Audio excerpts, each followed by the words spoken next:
Interpersonal कौन से zone से आता है? ब्रेन का कौन सा जोन है इंटरपर्सनल के लिए रिस्पॉन्सिबल? अभी जो हमने डिस्कस किया इंटरपर्सनल, वो कौन से जोन से? L1 से sir. L1। Yes, interpersonal is from L1 से आता है और बहुत ही इंपॉर्टेंट है कॉग्निटिव जोन। पर्सनालिटी पता चलती है उससे। यस, पर्सनालिटी बताता है हम किस तरह से लोगों के साथ मिक्स होते हैं, लोगों के साथ इंटरेक्ट करते हैं, लोगों को कैसे समझते हैं। It's all about interpersonal intelligence और पर्सनालिटी। और इंट्रापर्सनल इंटेलिजेंस कहाँ से आता है? Sir R1। Yes, intrapersonal R1 से आता है। तो इंट्रापर्सनल इंटेलिजेंस का डेफिनेशन क्या है, क्या समझ में आता है इंट्रापर्सनल इंटेलिजेंस से?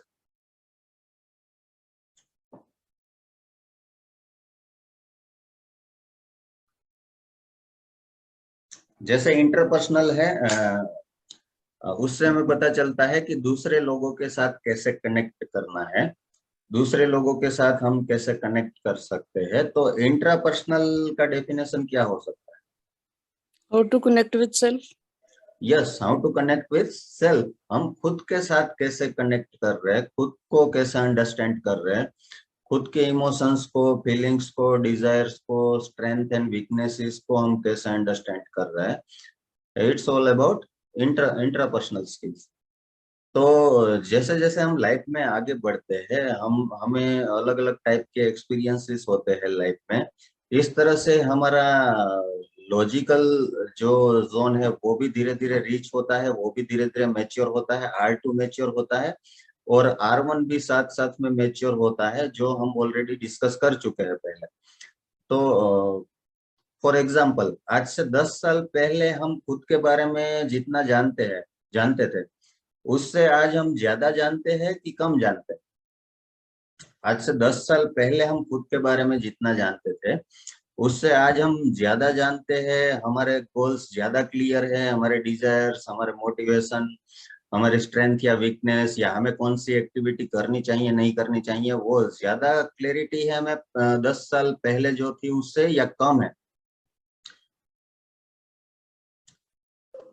सर ज्यादा। ज्यादा है। क्यों? ज्यादा। क्यों? यस यस, क्यों क्यों ज्यादा है? सर एक्सपीरियंसेस बढ़ते हैं, हमारे सोचने का तरीका जो है वो डेवलप होता जाता है। यस यस, एक्सपीरियंस बढ़ते हैं, हम अलग अलग टाइप की सिचुएशन एक्सप्लोर होती है हमारी लाइफ में, अलग अलग टाइप्स के लोग एक्सप्लोर हो रहे हैं, जो एक्टिविटी कर रहे हैं उसमें भी हमारा एक्सपीरियंस बढ़ता जाता है। तो एक्सपीरियंस बढ़ने से R1 और R2 धीरे धीरे रीच होता है, उसका अंडरस्टैंडिंग धीरे धीरे बढ़ता है, डिसीजन मेकिंग हमारा स्ट्रांग होता है, हमें क्लैरिटी मिलती है कि हम हमें एक्चुअल में कौन सी एक्टिविटी करनी चाहिए, कौन सी एक्टिविटी नहीं करनी चाहिए। तो इस वजह से धीरे धीरे हमारा डिसीजन मेकिंग स्ट्रांग होता जाता है। और डिसीजन मेकिंग भी कहाँ से आता है? इंट्रापर्सनल से आता है। और वो धीरे धीरे जैसे हम लाइफ में आगे बढ़ते हैं वैसे वो रीच होता जाता है। इसी वजह से एक मैच्योरिटी के बाद, एक एज के बाद ही हमें बड़ी सक्सेस मिलती है। शुरुआत में लोग नॉर्मली फेल होते हैं, स्ट्रगल करते हैं, क्योंकि अलग अलग टाइप के एक्सपीरियंसेस वो ले रहे हैं, अभी R1 R2 इतना रीच नहीं हुआ है। या ऐसा भी बोल सकते हैं कि यंग एज में R1 L1 अभी डेवलप हो रहा है, वो पूरी तरह से ह्यूमन, एक ह्यूमन में पूरी तरह से 25 ईयर्स की एज में पूरी तरह से डेवलप हो जाता है, जिसके बाद ही कोई पर्सन पूरी तरह से मैच्योरली बिहेव करता है। वो अपने इमोशंस को भी कंट्रोल कर सकता है, अपने इम्पल्सिस को भी कंट्रोल कर सकता है, इजीली फीलिंग्स को भी कंट्रोल कर सकता है। क्योंकि 25 ईयर्स होते होते हमारा प्री फ्रंटल पूरी तरह से एग्जीक्यूटिव फंक्शन सारे डेवलप हो जाते हैं, और लाइफ में बहुत सारे एक्सपीरियंसेस भी तब तक हमें हो जाते हैं। और उसके बाद हमें ज्यादा बड़ी सक्सेस नॉर्मली उसके बाद ही ज्यादातर लोगों में आपने देखा होगा कि उनको मिलती है। और इंटरपर्सनल इंटेलिजेंस से दूसरा क्या समझ सकते हैं?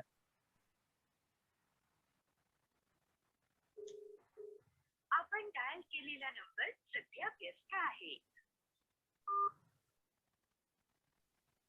इंटरपर्सनल इंटेलिजेंस से दूसरा क्या समझ सकते हैं?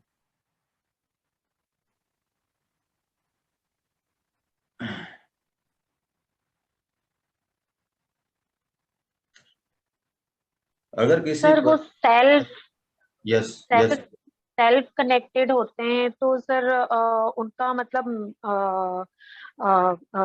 स्किल्स जो है जैसे मैनेजमेंट से रिलेटेड टाइम मैनेजमेंट उनका बहुत तगड़ा होता है। ठीक और है मैनेजरियल स्किल्स या एडमिनिस्ट्रेटिव जो है चीजें वो बहुत अच्छा कर सकते हैं। तो ठीक है सेल्फ कनेक्टिविटी से मतलब ये चीजों का फर्क काफी हो जाता यस मैनेजरियल स्किल अच्छा होता है, खुद को समझने का स्किल होता है अच्छा होता है, जिससे डिसीजन वो अच्छा ले सकते हैं। और डिसीजन अच्छा लेने से, क्लैरिटी होने से, एक्टिविटी कौन सा करना चाहिए, कौन सा प्रोफाइल होना चाहिए, इसकी वजह से धीरे धीरे लाइफ में उनका ग्रोथ होता है। और धीरे धीरे कॉन्फिडेंस उनका बढ़ता है, क्योंकि एक्सपीरियंसेस से इंट्रापर्सनल धीरे धीरे रीच होता है। और उनको कॉन्फिडेंस आता है कि ये एक्टिविटी में इस पर्टिकुलर वे से मैं एग्जीक्यूट करूंगा तो मुझे ये रिजल्ट मिलने ही वाला है, प्रैक्टिस से, एक्सपीरियंस से। और इंटरपर्सनल जिनका अच्छा होता है उन लोगों में गिव अप ना करने का भी एटीट्यूड होता है। एक बार फेल हो गए तो भी फिर से वो अलग मेथड से, अलग तरीके से फिर से ट्राई करेंगे। और जब तक सक्सेसफुल नहीं होंगे तब तक गिव अप नहीं करेंगे, अलग अलग तरीके से कोशिश करेंगे।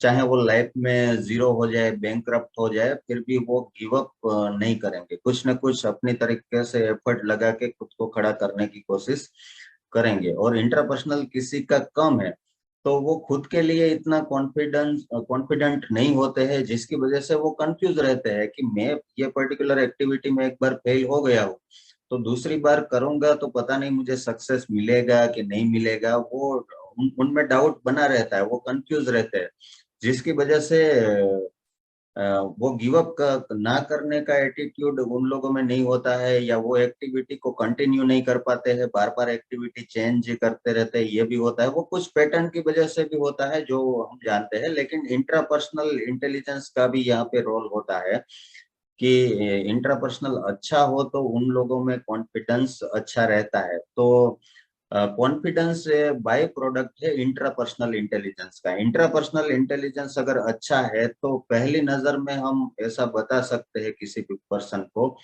कि एक एक्सपीरियंस के बाद कोई भी पर्टिकुलर एक्टिविटी में ये पर्सन बहुत ही कॉन्फिडेंस दिखाएगा। और कोई पर्टिकुलर एक्टिविटी में कॉन्फिडेंस आने से हमें पता होता है कि ये पर्टिकुलर स्टेप्स करने से हमें एंड रिजल्ट ये मिलेगा। तो उस वजह से वो वहां पे रिजिडिटी भी हमें कई बार दिखने को मिल सकती है कि वो पर्सन वहां पे रिजिडिटी भी दिखा सकता है, क्योंकि उसको पता है एग्जैक्ट मेथड, एग्जैक्ट स्टेप कि ये स्टेप फॉलो करने से ही ये एंड रिजल्ट हमें मिलेगा। क्योंकि उसने अलग अलग बहुत सारे ट्रायल एरर कर लिया है, बहुत सारे फेलियर स्ट्रगल उसने कर लिया है वो पर्टिकुलर फॉर्मेट बनाने से पहले। तो इंट्रापर्सनल इंटेलिजेंस की वजह से कॉन्फिडेंस भी आता है, और कॉन्फिडेंस की वजह से कई बार वो लोग रिजिड भी दिखते हैं, या पर्टिकुलर वे से ही कोई एक्टिविटी एग्जीक्यूट करने करने की वो चाहत रखते हैं, ऐसा हो सकता है इंट्रापर्सनल इंटेलिजेंस की वजह से। Your brain's ability to understand inner moods, interaction, motivation, temperaments, desires, self discipline, self understanding and self esteem. तो ये सारी चीजें इंट्रापर्सनल से आती है। Is aware of his range of emotions. एक एज के बाद, एक एक्सपीरियंस के बाद उनको पता है कि उनका पॉजिटिव इमोशंस क्या है, नेगेटिव इमोशंस क्या है, और बाद में वो खुद उनको कंट्रोल करने का एक मैकेनिज्म अपने तरीके से भी बनाते हैं। और बाहर से ट्रेनिंग भी लेते हैं, और एक्सपर्ट की भी राय लेते हैं, ट्रेनिंग के जरिए भी इम्प्रूव करते हैं, खुद को अपडेट करते हैं। Is motivated to identify and pursue goals. उनके लाइफ में गोल्स होते हैं, short term, long terms goal होते हैं, और जिनको वो फॉलो करते हैं और फॉलो करके वो अचीव करते हैं। Works independently, establishes and lives by an ethical value system. कुछ एथिक्स होते हैं उनकी लाइफ में, पॉलिसीज होती है जिसको वो फॉलो करते हैं, जो उनका बेस होता है, जो जिससे वो अपना काम भी करते हैं और अपनी पर्सनल लाइफ को भी उसी तरह से जीते हैं। यहाँ पे कुछ एग्जांपल स्लाइड में आपको दिख रहे हैं जिनका बहुत अच्छा इंट्रापर्सनल इंटेलिजेंस है। स्वामी विवेकानंद, धीरू भाई अंबानी, बिल गेट्स, हम सब जानते हैं, अलेक्जेंडर। तो कुछ एग्जांपल्स है। इंटरपर्सनल इंटेलिजेंस अगर किसी का अच्छा है तो कौन से प्रोफेशंस में वो अच्छा कर सकते हैं, कौन से करियर ऑप्शंस उनके लिए हो सकते हैं इंट्रापर्सनल इंटेलिजेंस अगर किसी का अच्छा है? सर मोटिवेशनल स्पीकर्स हो सकते हैं यस, मोटिवेशनल और स्पीकर्स। स्पिरिचुअल गुरुज हैं। बिजनेसमैन हो सकते हैं sir. Spiritual gurus, yes. Then businessman हो सकते हैं सर, टॉप यस, पे। यस, बिजनेसमैन को चाहिए ही चाहिए इंट्रापर्सनल इंटेलिजेंस। अगर किसी बच्चे का इंट्रापर्सनल इंटेलिजेंस कम है तो वहां पे अगर उसको खुद का कुछ इंडिपेंडेंट वर्क करना है, बिजनेस करना है, तो उसका पार्टनर होना चाहिए, डिसीजन मेकर, वरना वो बार बार वहां पे लॉस कर सकता है, जो हम जानते हैं, ऑलरेडी हम डिस्कस कर चुके हैं। तो बिजनेसमैन को चाहिए इंट्रापर्सनल। उसके अलावा लीडर्स लोग जितने भी टॉप के लीडर्स रहेंगे, कोई भी यस, फील्ड में रहना। यस, कोई भी फील्ड में टॉप के लीडर्स, यस। उसके अलावा sir healers and astrologers.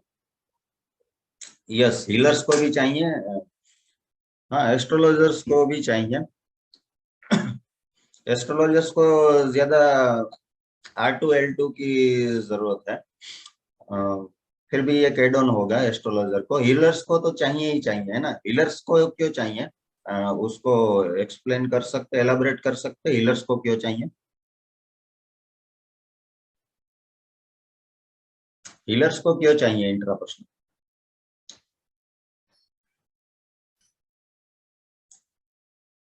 Anyone?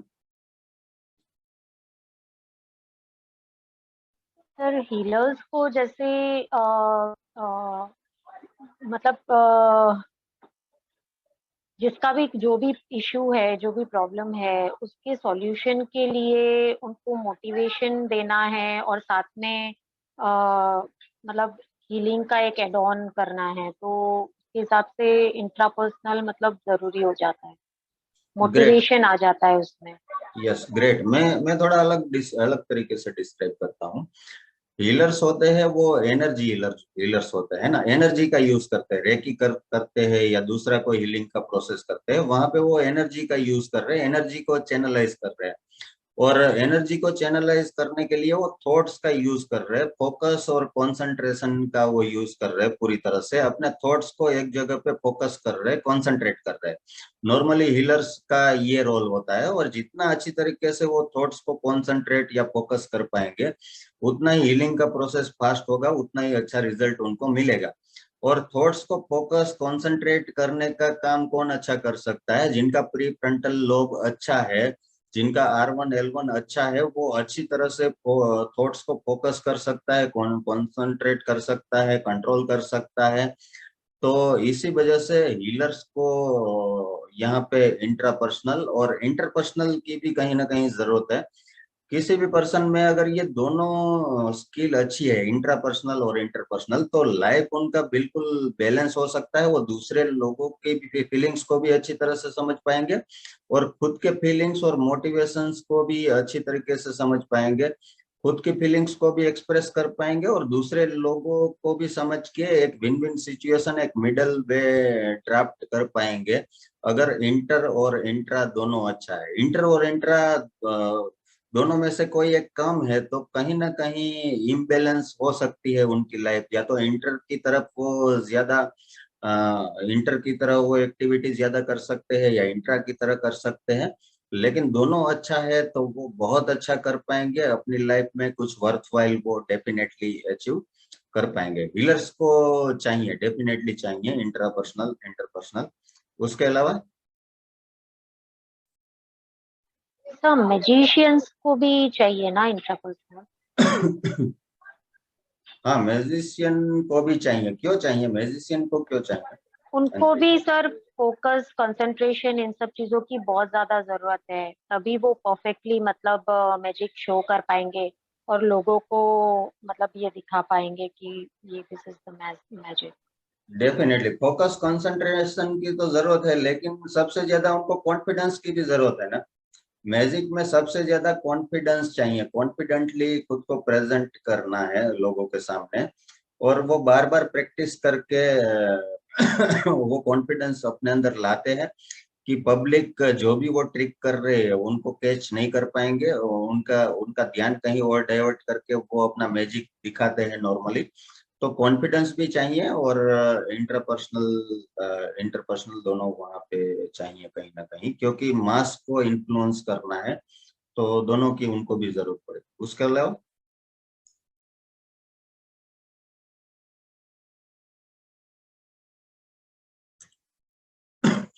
मान लीजिए किसी पर्सन का इंटरपर्सनल इंटेलिजेंस कम है और दूसरे जोन है वो बहुत अच्छे है, दूसरे सारे जोन्स ब्रेन जोन्स बहुत अच्छे हैं इंट्रापर्सनल पर्सनल के अलावा, तो वो पर्सन लाइफ में कैसा परफॉर्म करेगा? स्टूडेंट है या कोई भी पर्सन है, उसका इंट्रापर्सनल कम है, बाकी सारे जोन्स बहुत अच्छे हैं, एक्सेलेंट है, सिर्फ इंट्रापर्सनल कम है, तो लाइफ में वो क्या उनकी सर लाइफ में उसका क्या हो? उसका ओवरऑल परफॉर्मेंस ही लो हो जाएगा ना, जब उसको कॉन्फिडेंस ही उसका लो है या फोकस और कंसंट्रेशन लो है तो उसका परफॉर्मेंस ही लो हो जाएगा। उसको इन्फेरिटी कॉम्प्लेक्स आ जाएगा। ठीक है, इसको इसको एलाबोरेट कर सकते हैं कि क्यों होगा, ये पूरा प्रोसेस कैसे होगा, थोड़ा एलाबोरेट कर सकते हैं? क्यों लो हो जाएगा? इंफीरियरिटी कॉम्प्लेक्स आएगा तो क्यों आएगा, और कॉन्फिडेंस लो होगा तो क्यों होगा? इन्फेरिटी कॉम्प्लेक्स उसको रहेगा एक्चुअली। लोग तो उसके साथ काम करेंगे, बाकी जोन सब अच्छे हैं, सब अच्छा चलेगा उसका, लेकिन उसके खुद के ऊपर विश्वास नहीं रहेगा कि लोग उसके साथ कनेक्ट हो रहे नहीं हो रहे, क्योंकि उसका कॉन्फिडेंस लो रहेगा ना। तो ठीक है, हाँ, वेरी राइट पुरुषोत्तम जी। मैं थोड़ा अलग तरीके से इसको बताता हूँ, बहुत सही बताया पुरुषोत्तम जी आपने कि मेरा इंट्रापर्सनल किसी पर्सन का या स्टूडेंट का मान लीजिए इंट्रापर्सनल लो है, तो इंट्रापर्सनल लो है उसका सीधा मीनिंग ये है कि वो खुद को अच्छी तरह से समझ नहीं पाएगा, खुद का स्ट्रेंथ क्या है, वीकनेस क्या है, उसको एक्चुअल में क्या चाहिए, उसके क्या मोटिव्स है, उसको क्या काम करना चाहिए, वो लगातार कंफ्यूजन उसके अंदर बना रहेगा, क्योंकि वो खुद को ही सही तरीके से नहीं समझ पा रहा है कि उसको एक्चुअल में कहाँ पे उसकी स्ट्रेंथ है, कहाँ पे उसकी वीकनेस है, जिसकी वजह से कोई भी एक्टिविटी करेगा उसमें थोड़ा सा भी उसको फेलियर मिलेगा तो वहां पे वो कंफ्यूज हो जाएगा और वो गिव अप कर सकता है इजीली, और इसको क्योंकि वो खुद की स्ट्रेंथ को अच्छी तरह से आइडेंटिफाई नहीं कर पा रहा है इसकी वजह से, और इसकी वजह से उसके अंदर इंफीरियरिटी कॉम्प्लेक्स हो सकते हैं, या ऐसा बिलीफ सिस्टम या ऐसा कंडीशनिंग उसके अंदर बन जाएगा। एक्चुअल में टैलेंट है फिर भी ऐसा हो सकता है क्योंकि इंट्रापर्सनल लो है, जिसकी वजह से वो एक्टिविटी को कंटिन्यू करने का मोटिवेशन और गिव अप ना करने का मोटिवेशन कहीं ना कहीं नहीं रहेगा, कॉन्फिडेंस लो रहेगा, जैसे पुरुषोत्तम जी ने बताया। Very right. वो वर्ड में बोल सकते हैं कि सेल्फ विक्टिमाइज हो जाएगा। हमेशा वो जिम्मेदारी ने कुछ भी चीज हुई तो अपने आप को जिम्मेदार समझेगा वो। That means negative self talk करेंगे सर वो। हाँ, नेगेटिव सेल्फ टॉक हो सकती है। वेरी राइट फारूक जी, वेरी राइट, हो सकती है। खुद भी जिम्मेदार मान सकता है और दूसरे लोगों को खुद जिम्मेदार माने, खुद रिस्पॉन्सिबिलिटी ले, ये तो ठीक है, ये तो पॉजिटिव है, लेकिन दूसरे लोगों को रिस्पॉन्सिबल माने, ज्यादातर ये हो सकता है कि दूसरे लोगों को ही वो रिस्पॉन्सिबल माने, ब्लेम गेम उसके अंदर चलता रहे ना, ऐसा भी हो सकता है। तो अगर किसी का इंट्रापर्सनल लो है और बाकी के जोन एक्सेलेंट है, फिर भी वो अंडर अचीवर अपनी लाइफ में कहीं ना कहीं हो सकता है। अगर इंट्रापर्सनल पे काम ना किया गया, उसके लाइफ में अच्छा मेंटर ना मिला या अच्छी तरह से पेरेंटिंग ना हुआ उसका, तो ये चीजें हो सकती है। और ऑपोजिट एग्जांपल अगर ले, किसी का इंट्रापर्सनल बहुत ही अच्छा है, बहुत ही स्ट्रांग है और बाकी के जोन लो है, तो क्या हो सकता है? बाकी के जोन इतने अच्छे नहीं है, इंट्रापर्सनल लेकिन बहुत ही स्ट्रांग है, एक्सेलेंट, तो क्या हो सकता है? तो sir with age with time वो सब लर्न कर करके सब कुछ अपने आप को अपस्किल कर लेंगे, क्योंकि इंट्रापर्सनल कॉन्फिडेंस इतना हाई है तो वो लर्निंग से ही अपने आप को अपबीट करते जाएंगे। यस, जहाँ पे भी जितने भी लो जोन है, उसको जो भी जोन की जरूरत होगी उसको स्टेप बाय स्टेप वहां पे खुद को ट्रेन करके, बुक्स रीड करके या एक्सपर्ट से कनेक्ट करके वो उसको धीरे धीरे अपडेट करके अपनी लाइफ को ठीक कर लेगा, है ना। इंट्रापर्सनल ठीक है, तो बाकी सारी चीजें अगर लो है तो भी धीरे धीरे वो ओवर द टाइम सारी चीजों को ठीक कर लेगा। लेकिन इंट्रापर्सनल ही लो है तो उसको बहुत स्ट्रगल हो सकता है। बाकी के जोन बहुत अच्छे हैं तो भी वहां पे उसको प्रॉब्लम हो सकता है। Very right. उसके अलावा और कुछ?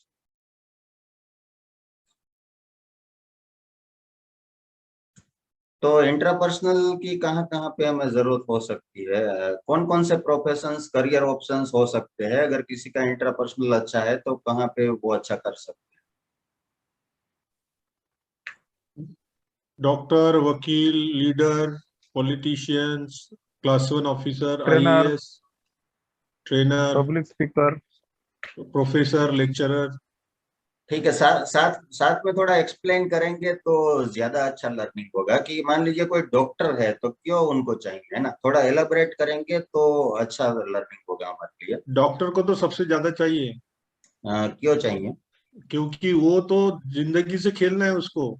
तो रिस्क और सेल्फ एनालिसिस करने वाला आदमी ही पेशेंट की जिंदगी के साथ जिंदगी को सुधार सकता है। कॉन्फिडेंस होना चाहिए उसको, तो है ना? इंट्रापर्सनल कम है और कोई सर्जन बन गया तो ऐसा बोल सकते हैं कि ऑपरेशन की जरूरत ना हो तो भी ऑपरेट कर दिया उसने, ऐसा हो सकता है? नहीं, ऐसा नहीं हो सकता। वो तो लॉजिक चाहिए उसके लिए। नहीं नहीं, ऐसा होगा। इंट्रापर्सनल कम है पुरुषोत्तम जी, तो वो अनएथिकल जल्दी से हो सकता है। नहीं, अनएथिकल हो सकता है, लेकिन वो ऑपरेशन की जरूरत नहीं, और ऑपरेशन करेगा तो ऐसा कैसे होगा, ये आप थोड़ा सा समझाइए। वो तो करते हैं ना, आजकल बहुत सारे डॉक्टर्स करते हैं ना कि एक्चुअल में नहीं, वो ऑपरेट वो करते तो वो तो लॉजिक है, वो तो कमाने की, वो तो अपना इंटेलिजेंस ही पैसा बनाने के चक्कर में कर रहे हैं। लेकिन लो कॉन्फिडेंस वाला, इंट्रापर्सनल लो वाला इतना समझ नहीं रखता कि अननेसेसरी हैं। Unethical practice. समझ नहीं रखता इसीलिए वो करेगा ना। समझ रखता, अगर अंडरस्टैंडिंग होता उसको तो वो नहीं करता ना, सही तरीके से काम करता, गलत प्रैक्टिस नहीं करता। समझ नहीं है ना उसको पहली सही। बात है, उसको अगर कॉन्फिडेंस ही नहीं सर रहेगा तो डॉक्टरी कैसे सर बनेगा? सर गलत प्रैक्टिस करने के लिए तो कॉन्फिडेंस चाहिए अभी। नहीं, कॉन्फिडेंस की बात नहीं कर रहे। गलत प्रैक्टिस करने के लिए क्यों इन्फ्लुएंस होते हैं? गलत कौन प्रैक्टिस कर सकता है और सही कौन प्रैक्टिस कर सकता है, ये बात कर रहे हैं। नहीं, कौन सा जोन रिस्पॉन्सिबल होगा तो उसके लिए? हम सही डिसीजन कब लेंगे और गलत डिसीजन कब लेंगे, लाइक ये क्वेश्चन है। नहीं, सही डिसीजन लेने के लिए तो हमको L4 को देखना देखना L4, R1, R2 और R1 को देखना पड़ेगा सही डिसीजन लेने के लिए। लेकिन आखिर में डिसीजन कौन लेता है? R1 डिसीजन लेता है ना हाँ, कुछ। R1 डिसीजन लेगा ना। हाँ, तो R1 अच्छा होना चाहिए ना। अगर अगर मुझे राइट डिसीजन लेना है, विन विन सिचुएशन से डिसीजन लेना है, होलिस्टिकली डिसीजन लेना है, तो मेरा R1 अच्छा होना ही चाहिए पुरुषोत्तम। हाँ सर, आपकी बात मैं मान रहा हूँ, आपकी बात मैं एक्सेप्ट कर रहा हूँ, ये तो होना ही चाहिए। लेकिन हम्म। अगर R1 अच्छा होने वाला तो क्रिमिनल यानी मर्डर भी करता है ना। माने अनइथिकल इथिकल प्रैक्टिस दोनों के लिए हमको कॉन्फिडेंस की जरूरत पड़ेगी ही पड़ेगी। हाँ, लेकिन कॉन्फिडेंस नहीं है इसलिए तो वो कर रहा है ना गलत प्रैक्टिसेस। क्योंकि सही तरीके से काम करने में, सही जो लॉन्ग टर्म विजन से काम होना चाहिए, मेहनत से काम करना है ना? तो वो उसके लिए उसको कॉन्फिडेंस नहीं है, इसलिए तो वो शॉर्टकट्स ले रहा है ना। शॉर्टकट्स ले रहा है। ये सारे गलत प्रैक्टिसेस मतलब शॉर्टकट्स हम ले रहे हैं लाइफ में, है ना? क्योंकि हमें सही तरीके से काम करके, लॉन्ग टर्म काम करके सही तरीके से गोल तक पहुंचने का कॉन्फिडेंस नहीं है। इसी वजह से कहीं ना कहीं गलत प्रैक्टिसेस, माल प्रैक्टिसेस कर रहे हैं, शॉर्टकट्स हम ले रहे हैं कि हम जल्दी से जल्दी से पहुंच जाए गोल तक। हमें कॉन्फिडेंस नहीं है इसीलिए पुरुषोत्तम। हम्म।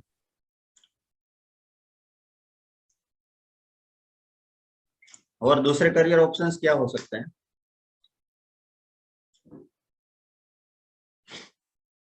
दूसरे करियर ऑप्शंस डॉक्टर के वकील अलावा? वकील को सबसे ज्यादा इसकी जरूरत है, R1 की।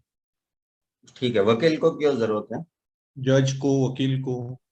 हाँ, जज को सबसे ज्यादा जरूरत है। क्यों जरूरत है जज को? क्योंकि उनको केस स्टडी करके एनालाइज करके उसका सही रिजल्ट देना रहता है, क्योंकि उनके हाथ में बहुत सारी जिम्मेदारी है रिजल्ट देने की। यस, जज को तो सबसे अच्छा इंटरपर्सनल होना चाहिए, सबसे बढ़िया होना चाहिए उसका, क्योंकि उसको आखिर में डिसीजन उसको देना है, पूरा केस स्टडी करके, पूरा दोनों जो साइड है उसको रिव्यू करके। तो जज को सबसे ज्यादा चाहिए इंटरपर्सनल। उसके अलावा मिलिट्री में कोई भी मिलिट्री एग्जामिनर्स। मैन स्पोर्ट्समैन है, उनको इंट्रापर्सनल चाहिए। क्यों चाहिए? मिलिट्री में जो है सेल्फ डिसीजंस होते हैं मैक्सिमम। सर प्राइम मिनिस्टर को चाहिए। हाँ, प्राइम मिनिस्टर को चाहिए, बिल्कुल बिल्कुल।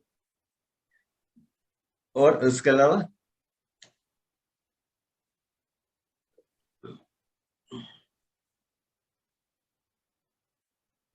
किन लोगों को चाहिए? हम लोगों को चाहिए कि नहीं चाहिए? 100% चाहिए सर। काउंसिलर को चाहिए ना। काउंसलर को चाहिए सर। हाँ, काउंसिलर्स को तो चाहिए ना, हमें सही रिमेडीज देना है, सही इतने सारे R1 to R5, L1 to L5, इतनी सारी चीजों को एनालाइज करके कुछ सही जो कंक्लूड करना है ना, बहुत सारा ब्रेनस्टॉर्मिंग करना है, R2 का भी यूज करना है, और बाद में R1 की हेल्प से सही कंक्लूड करके कुछ उनको सही गाइडेंस देना है। तो हमें भी सबसे ज्यादा जरूरत है एक्चुअल में R1 R2 दोनों की, कि अच्छी तरह से एनालाइज करना है सारे जोन को, कॉम्बिनेशंस देखना है, पैटर्न क्या है, परसेंटेज क्या है, और बाद में आखिरी डिसीजन लेना है ना, जिसकी वजह से कुछ कन्फ्लिक्ट होते हैं ना, कुछ लोग अलग तरीके से सोच सकते हैं, कुछ लोग दूसरे कॉम्बिनेशंस को अलग तरीके से सोच सकते हैं, वहां पे अलग अलग ओपिनियंस हो सकते हैं, अलग अलग काउंसिलर अगर चेंज हो जाएगा तो इसी वजह से काउंसलिंग पूरी तरह से चेंज हो जाएगा, उनके ओपिनियंस भी चेंज हो सकते हैं, उनके एक्सपीरियंसेस के हिसाब से, R1 R2 के हिसाब से, और दूसरी चीजों के हिसाब से, पर्सनालिटी के हिसाब से।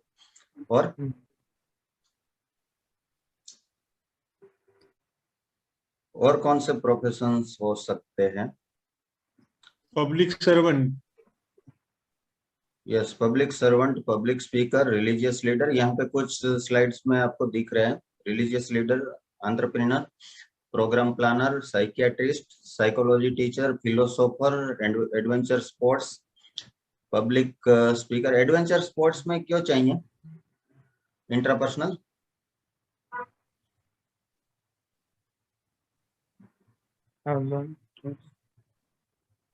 एडवेंचर स्पोर्ट्स में क्यों चाहिए? सर कंसंट्रेशन एंड फोकस के लिए। हाँ, कंसंट्रेशन फोकस चाहिए, और कॉन्फिडेंस भी चाहिए एडवेंचर स्पोर्ट्स में। तो sometimes it is do and die, तो इसलिए इसमें चाहिए होता है। यस, वहां पे पूरा कॉन्फिडेंस की भी जरूरत होगी। Researcher, spiritual counsellor, psychologist, army man, police, boxing, wrestling, sports में चाहिए इंटरपर्सनल? चाहिए। क्यों चाहिए स्पोर्ट्स में? क्योंकि स्पोर्ट में कंपटीशन रहता है, उसको कंपटीशन उसमें उसमें कंपटीशन उसके अंदर में विन सिचुएशन तभी आएगी जब वो इंट्रापर्सनल अच्छा रहेगा। यस, वहां पे भी गिव अप ना करने वाला एटीट्यूड चाहिए। स्पोर्ट्समैन को सबसे ज्यादा चाहिए, क्योंकि वहां पे लगातार उनको फेलियर मिल सकते हैं। एक ओलंपिक गोल्ड जीतने से पहले वो हजारों बार वो फेल होगा, बहुत सारे स्ट्रगल्स आएंगे उसकी स्पोर्ट्स करियर में, बहुत सारे फेलियर्स होंगे, और वहां पे गिव अप ना करने का एटीट्यूड एक स्पोर्ट्स पर्सन में होना चाहिए।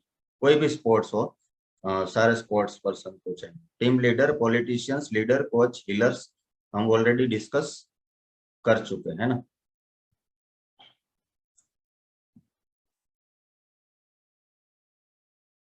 उसके अलावा कोई हो सकता है प्रोफेशन? बहुत सारे प्रोफेशन हो सकते हैं, लेकिन L1 R1 सबसे इम्पोर्टेंट है। जैसे पहले भी हमने डिस्कस किया कि हमारी लाइफ में L1 R1 सबसे इम्पोर्टेंट है।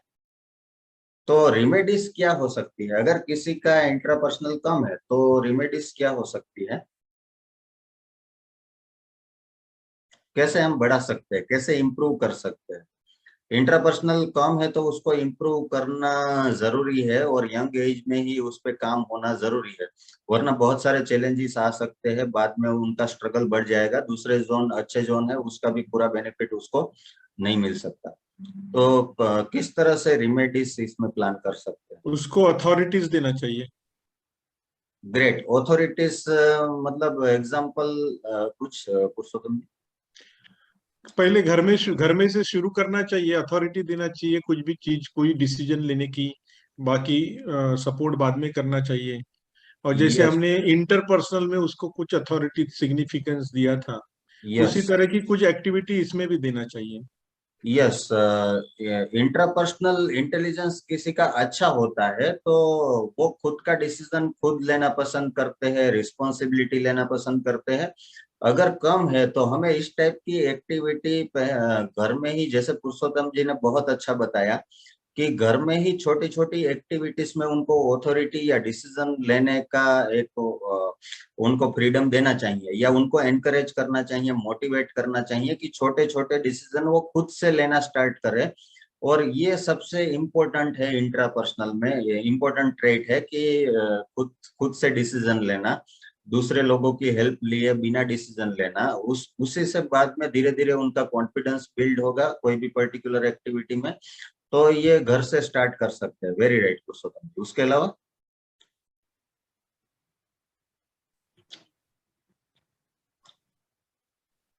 सर स्कूलों में हर साल स्कूलों में अलग अलग फंक्शंस रहते हैं, जैसे कि एक्टिविटी रहते हैं 15 अगस्त 26 जनवरी, या अलग अलग कंपटीशन रहता है, तो उसमें उसको पार्टिसिपेट करने के लिए प्रोत्साहित करना चाहिए पेरेंट्स लोगों ने हमेशा।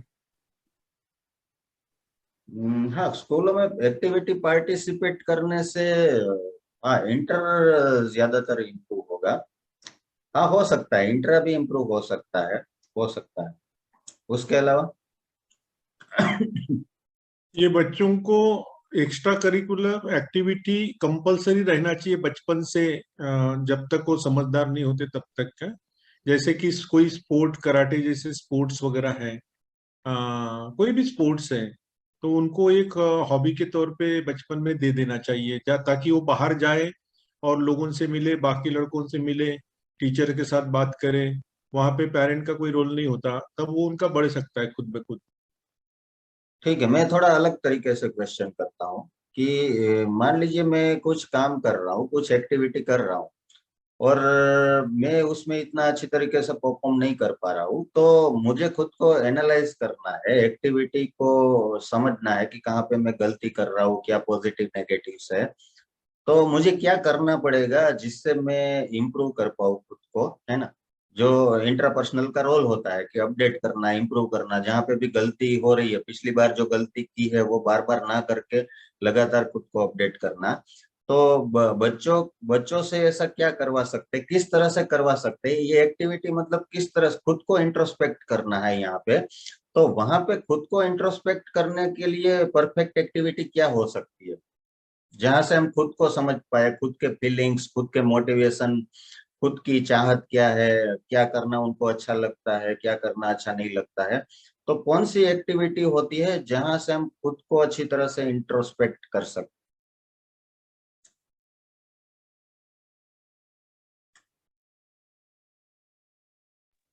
एनीवन? मेडिटेशन करके हम खुद का इंट्रोस्पेक्ट कर सकते हैं। Yes, very right, very right Anjali ji. इसको इसको थोड़ा एलाबोरेट करेंगे, मेडिटेशन का क्या इफेक्ट होता है एक्चुअली?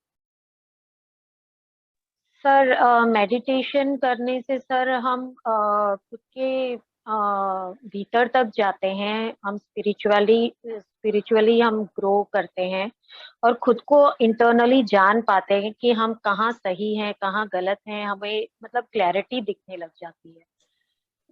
मतलब डे बिल्कुल। बाय डे इम्प्रूव करते जाते हैं। जैसे जैसे हम स्पिरिचुअलिटी में आगे बढ़ते जाते हैं, मेडिटेशन मतलब डीप हो जाता है, वैसे वैसे हम मतलब अपने आप से हमको क्लैरिटी आती जाती है कि हम कहाँ सही है।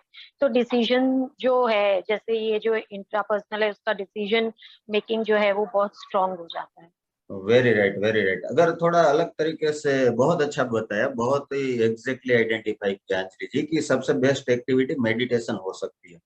तो आप लोगों ने ऑब्जर्व किया होगा कि जब हम कुछ मेडिटेशन करते हैं या रिलैक्सेशन की कुछ एक्टिविटी करते हैं, तो उस टाइम पे हमें बहुत सारे थॉट्स आते हैं, उस टाइम पे भी बहुत सारे इंट्यूशंस हमें आते हैं। और जो हमारे बहुत बड़े प्रॉब्लम्स होते हैं या जो चैलेंजेस करंटली हम फेस कर रहे हैं काम में या अपनी पर्सनल लाइफ में, तो उसके रिलेटेड बहुत सारे सॉल्यूशंस अपने आप पॉपअप होते हैं उस रिलैक्सेशन के स्टेट में, या जब मेडिटेट करते हैं उसके बाद जो हमारा मेंटल स्टेट होता है। ये मैंने तो बहुत बार एक्सपीरियंस किया है, आप लोगों ने भी एक्सपीरियंस किया होगा कि इस टाइप की कोई एक्टिविटी करते हैं तो वहां पे अचानक से हमें जो हमारा बहुत बड़ा प्रॉब्लम है जिसका सॉल्यूशन हम फाइंड कर रहे थे लेकिन हमें नहीं मिल रहा था, अचानक से पॉपअप होता है, हमें क्लैरिटी मिलती है और उस पर्टिकुलर वो जो सॉल्यूशन हमें पॉपअप हुआ है उसको एग्जीक्यूट करने से हमें हमारा प्रॉब्लम का सॉल्यूशन हो जाता है। जो लॉजिकल ब्रेन एक्चुअल में फाइंड करने की कोशिश कर रहा था लेकिन लॉजिकल ब्रेन उसका सॉल्यूशन फाइंड नहीं कर पा रहा था। लेकिन वही चीज मेडिटेशन के जरिए खुद को रिलैक्स करके हम इजीली फाइंड कर सकते हैं। जहाँ पे लॉजिक फेल हो गया है लेकिन वहां पे इंट्यूशन बहुत अच्छी तरीके से हमें सपोर्ट कर सकता है, और ये मेडिटेशन रिलैक्सेशन की एक्सरसाइज से हो सकता है। आप लोगों ने भी अपनी लाइफ में कहीं ना कहीं फील किया होगा और ये मेरा भी एक्सपीरियंस है। मुझे जितने भी मेरे हर्डल्स होते हैं, चैलेंजेस होते हैं पर्सनल लाइफ में, प्रोफेशनल लाइफ में, ट्रेनिंग के रिलेटेड, प्रोडक्ट्स के रिलेटेड, तो मुझे ये सारे सॉल्यूशंस नॉर्मली सुबह के टाइम में आते हैं मेडिटेशन करने के बाद, मेडिटेशन का सेशन ओवर होने के बाद, या मेडिटेशन के सेशन के दौरान भी बहुत सारे सॉल्यूशंस मुझे मिले हैं। तो मैं ये जो पर्टिकुलर काम कर रहा हूँ उसमें भी बहुत सारे चैलेंजेस आते हैं और बहुत सारे चैलेंजेस का लॉजिकल ब्रेन, मेरा लॉजिकल ब्रेन उसको सोल्व नहीं कर पाता है, लेकिन इस तरह से मेडिटेशन के जरिए बहुत सारी चीजों को मैं सोल्व कर पाता हूँ और स्टेप बाय स्टेप आगे बढ़ पाता हूँ। और आप लोगों को भी ये एक्सपीरियंस होगा अपनी लाइफ में अगर आप मेडिटेशन रिलैक्सेशन कुछ प्रैक्टिस किया है। और एक्चुअल में ये सारे लोगों के लिए है, ये रेमेडी बच्चों के लिए नहीं है, सारे लोगों के लिए, किसी भी एज के पर्सन को ये करना चाहिए। और अगर एक बार एक्सपीरियंस करेंगे, नहीं किया है तो आप देखेंगे कि लाइफ किस तरह से चेंज होता है, किस तरह से प्रॉब्लम्स का सॉल्यूशन इजीली मिल सकता है। बिल्कुल सॉल्यूशन सामने था लेकिन आपको नहीं दिख रहा था, लॉजिकल ब्रेन को नहीं दिख रहा था, और मेडिटेशन के जरिए इजीली आपका वो प्रॉब्लम सॉल्व हो गया। ये हो सकता है। तो सबके लिए है ये meditation, irrespective of report, irrespective of talent, क्या टैलेंट है, उसका टैलेंट एक्सेलेंट है या नॉर्मल है या एवरेज है, या कौन सा जोन उसका स्ट्रॉन्ग है, वीक है। एक्चुअल में आज की फास्ट लाइफ में, आज की कॉम्पिटिटिव लाइफ में, प्रेशर वाली लाइफ में, जहाँ पे लगातार चेंजेस हो रहे हैं, डेली कुछ न कुछ इंसिडेंट्स हो रहे हैं हमारी लाइफ में, वहां पे मेडिटेशन रिलैक्सेशन की एक्टिविटी डेली रूटीन में होनी ही चाहिए, ये सबके लिए। उसके अलावा और कोई एक्टिविटी इंट्रापर्सनल इंप्रूव करने के लिए?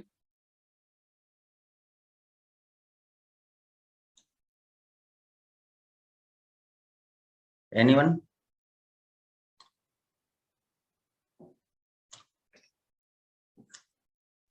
सर, अगर बच्चों को मॉरल वैल्यूज सिखाए जाएं, बताए जाएं, तो उससे भी मतलब इंट्रापर्सनल काफी हद तक इम्प्रूव हो सकता है। जैसे मॉरल वैल्यूज के वीडियोस दिखाए जाएं।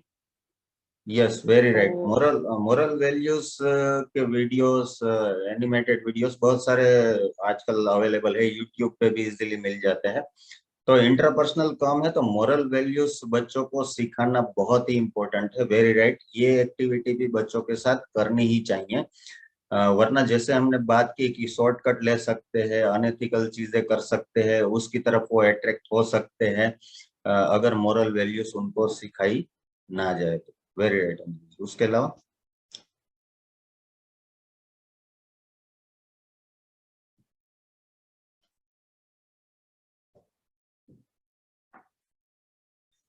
प्रैक्टिस मेडिटेशन, प्राणायाम, और बहुत कुछ इंस्टीट्यूट्स है जो बच्चों को भी प्राणायाम, मेडिटेशन, योगा, ये एक्टिविटीज करवाते हैं प्रोफेशनली।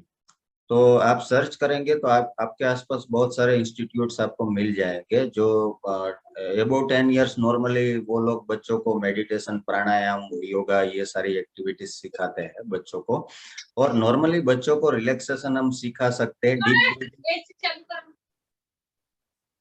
अगर एक नॉर्मल डीप ब्रीदिंग कैसे करना है वो भी अगर आप एक बच्चे को सिखा देते हैं तो डीप ब्रीदिंग से ही उसके बहुत सारे प्रॉब्लम्स, बहुत सारी हाइपर एक्टिविटी कम हो सकती है और बहुत सारे सॉल्यूशंस वो अपने आप फाइंड कर सकता है लाइफ के, सिर्फ एक डीप ब्रीदिंग एक्टिविटी सिखाने से। क्योंकि हम ब्रेन डेवलपमेंट के भी बहुत सारे कोर्सेज बच्चों को सिखाते हैं, तो हमने ऑब्जर्व किया है कि अगर बच्चों का लर्निंग बहुत ही फास्ट होता है, वो एडेप्टिव होते हैं, कुछ भी सिखाएंगे तुरंत सीख जाएंगे, एग्जीक्यूट करेंगे अपनी लाइफ में, बस उनको सही तरीके से हमें सिखाना है। तो रिलैक्सेशन, डीप ब्रीदिंग सिखाएंगे तो भी बहुत सारे प्रॉब्लम्स उनके सॉर्ट आउट हो जाएंगे।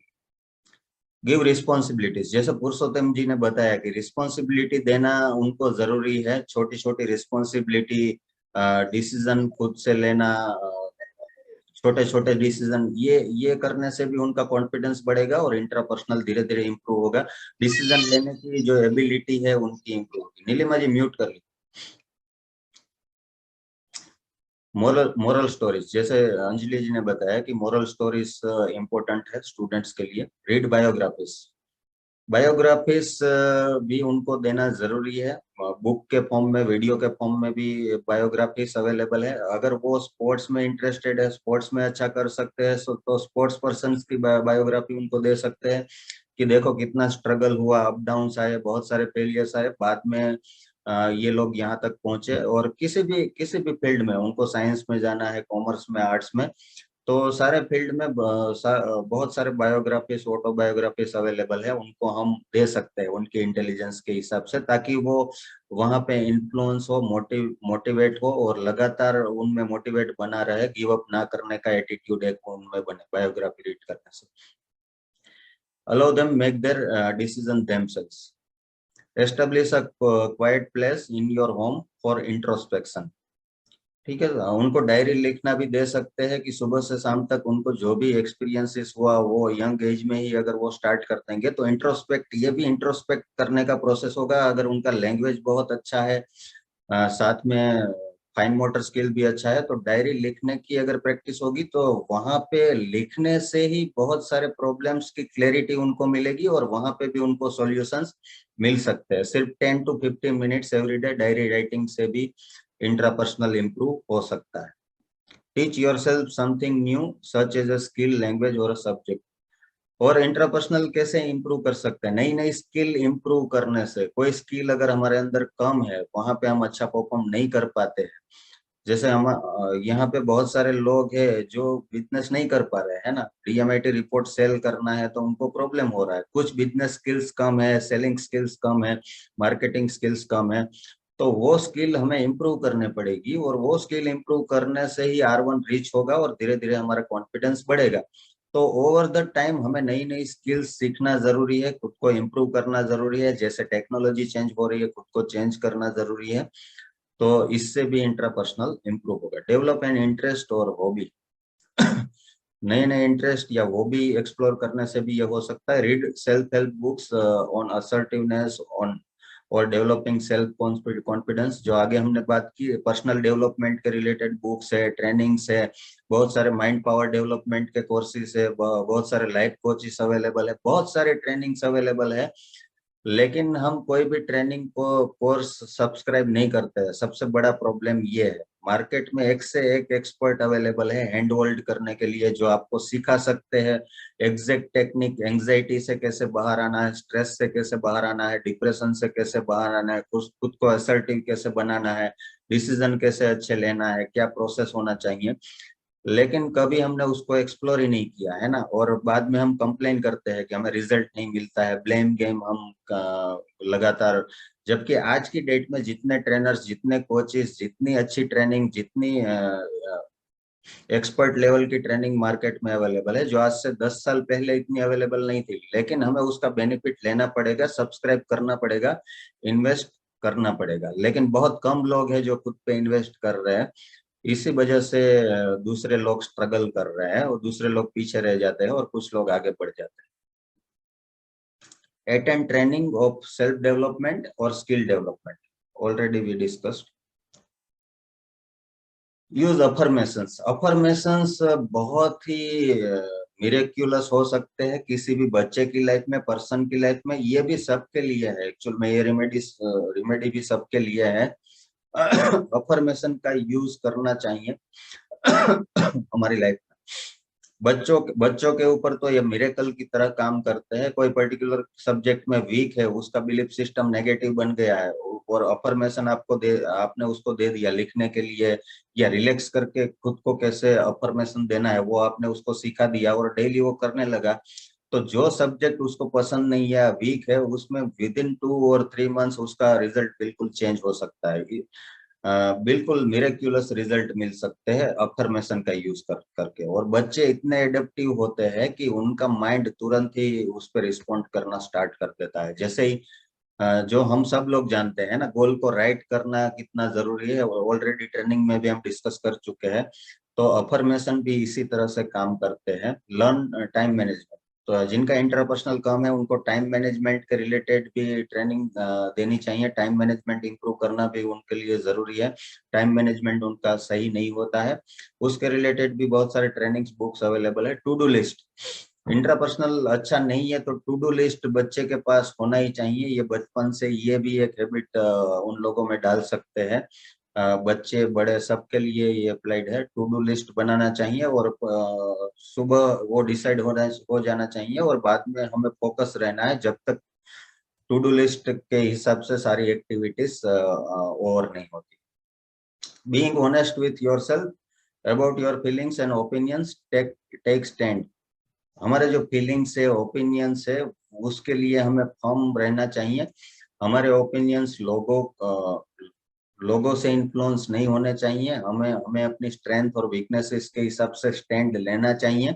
अगर कोई पर्सन कोई पर्टिकुलर एक्टिविटी में पार्टिसिपेट कर रहा है, हमारा फ्रेंड कर रहा है, तो उसका मतलब ये नहीं कि हमें भी करना है। अगर हमें अच्छा लग रहा है, हमारी स्किल है, तो हमें करना चाहिए, वरना नहीं करना चाहिए। मोस्ट ऑफ द लोग, दुनिया में जितने भी लोग हैं, वो इन्फ्लुएंस होकर डिसीजन लेते हैं कि इसने एडमिशन लिया है तो मैं भी ले लेता हूँ, या ये पर्टिकुलर एक्टिविटी ये मेरा फ्रेंड कर रहा है तो मैं भी कर लेता हूँ, या कोई पर्टिकुलर एक्टिविटी में उसने पार्टिसिपेट किया है अपने फीलिंग्स और ओपिनियन या अपना अंडरस्टैंडिंग के हिसाब से, लेकिन कोई उसको क्रिटिसाइज करके नेगेटिव कुछ वहां पे उसको बोलता है कि ये पर्टिकुलर एक्टिविटी इस एज में तुम करेगा तो क्या कैसा लगेगा, बहुत गलत तुम्हारा इमेज जाएगा सोसाइटी में।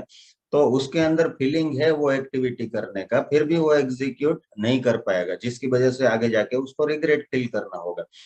तो हमें दूसरों से इन्फ्लुएंस नहीं होना है। अपने फीलिंग्स को, अपने मोटिव्स को अच्छी तरह से समझना है, स्ट्रेंथ वीकनेसेस को समझ के डिसीजन लेना है, एक्टिविटीज करना है। कोई भी एक्टिविटी शुरू करने के लिए, कोई भी स्किल सीखने के लिए कोई भी एज में हम कर सकते हैं। उसके लिए ऐसा नहीं है कि यंग एज में ही हम स्टार्ट कर सकते हैं।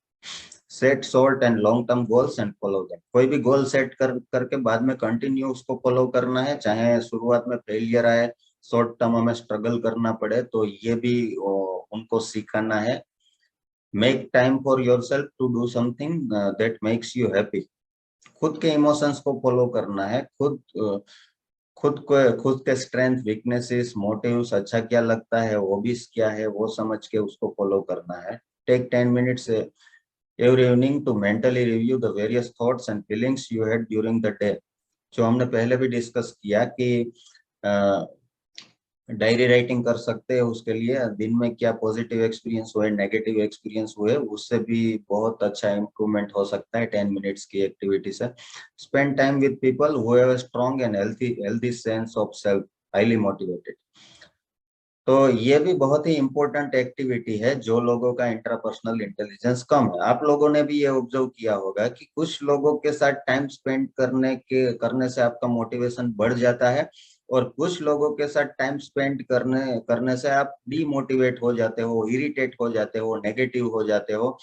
तो ये भी इंट्रापर्सनल इंटेलिजेंस या लोगों का थॉट प्रोसेस क्या है, लोग किस तरह से कनेक्ट होते हैं, ये भी R1L1 की वजह से हो रहा है कि कुछ लोग हैं वो मोटिवेटेड रहते हैं, पॉजिटिव रहते हैं, पॉजिटिव एनर्जी बनी रहते हैं, जिसकी वजह से हम उनके साथ थोड़ा टाइम स्पेंड करने से हम भी पॉजिटिव हो जाते हैं, हम भी चार्ज अप हो जाते हैं फिर से। लेकिन कुछ लोगों के साथ हम नेगेटिव हो जाते हैं, लो हो जाते हैं, पॉजिटिव है तो नेगेटिव हो जाते हैं। तो कौन से लोगों के साथ टाइम स्पेंड कर रहे हैं हम, ये भी बहुत ही इम्पोर्टेंट है। हमारा बच्चा है तो वो कहाँ पे टाइम स्पेंड कर रहा है, कौन से टीचर से, कौन से ट्रेनर से, उनका मोटिवेशन क्या है, उनका इंटरपर्सनल कैसा है, वो चेक करना भी हमारे लिए इम्पोर्टेंट है। इसके अलावा और कुछ इंटरपर्सनल में?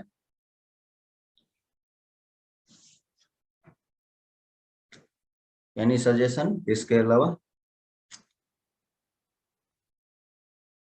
क्लियर? जो भी अभी तक हमने डिस्कस किया क्लियर? कोई क्वेश्चन? क्लियर है। क्लियर है सर। बिल्कुल क्लियर? Yes sir. ठीक है, तो यहाँ पे कंक्लूड करते हैं। लेकिन ये जो रेमेडीज है सबके लिए है ना, सिर्फ बच्चों के नजरिए से हम नहीं देखेंगे, हम खुद को भी ऑब्जर्व करेंगे, खुद को भी एनालाइज करेंगे। हमें भी कहीं ना कहीं इंटरपर्सनल और इंट्रापर्सनल इम्प्रूव करने की जरूरत है। हमें भी बहुत सारे चैलेंजेस फेस कर रहे हैं, बहुत सारे चैलेंजेस ऐसे हैं जो एक्चुअल में इतने बड़े नहीं है जितने बड़े हमें लग रहे हैं।